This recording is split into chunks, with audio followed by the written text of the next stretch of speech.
I am Verna Smith, and welcome to this edition of Issues in Focus.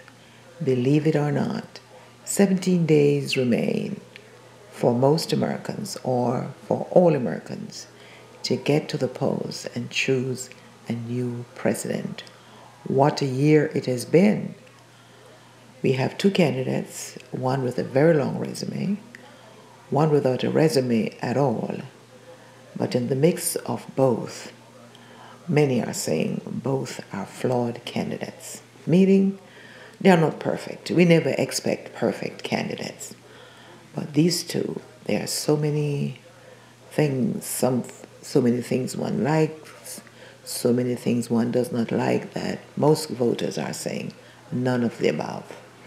And if they choose one, it's, as I was taught in my political class, the least objectionable. Who thought in 2016, when we could have the most educated populace in the United States, voters are going to the polls to say neither of the above, or I'll vote the least objectionable.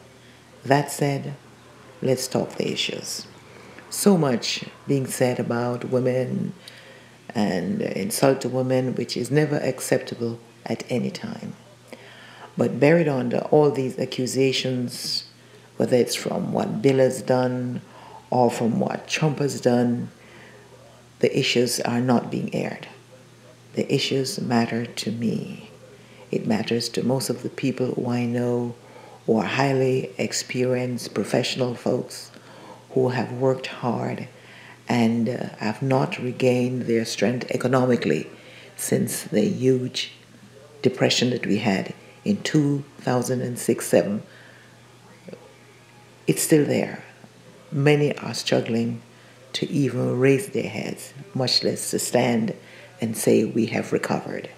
Yes, President Obama inherited a terrible economy, and I'll give him credit for having worked as hard as he could to restore it.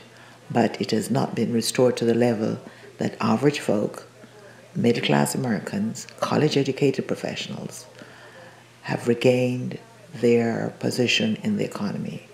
They are down, and many are going down daily as we speak. And as the statistics or the damn lies say, oh, the economy is picking up, 5% unemployment. Sure, 5% unemployment where? On Wall Street, among hedge funds managers, on the top 1% of Main Street? Apparently, yes, but not in the valleys and the streets, on the side streets of America, where real people live and real people are experiencing daily economic problems.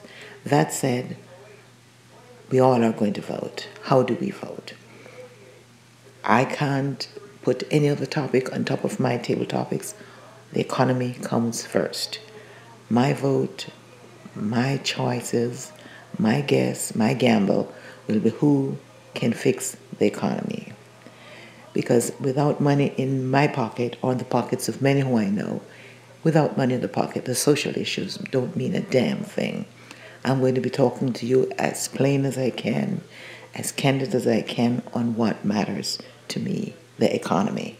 1, 2, 3, the economy. All else is 9, 10, and 11. Because with money in our pockets, we can do things, we can improve on ourselves, we can buy, we can store, we can grow, we can do things we dream of. If that economy does not turn around so that many people have jobs, not me alone, but many others have jobs, it's a wishful dream. It's a dry dream, wet dream. You call it what you want to be. We want to see a thriving economy where people can work, see their returns, and do well. Less than that, the rest is mush. So that being said, I want to hear your opinion. How do you feel about the coming elections? You don't have to tell me for whom you will vote. Your vote is private. But how do you feel about the issues?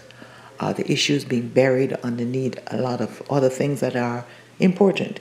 But for the election cycle, we need to get the issues. And no candidate, none of the two candidates, are really addressing the issues that matter to me. As I said, for me, it's the economy, it's the economy, it's the economy. Yes, terrorism matters, but that's number two. I want to see a strong domestic policy, a strong domestic economy, because when the economy moves, America moves. That said, share your thoughts.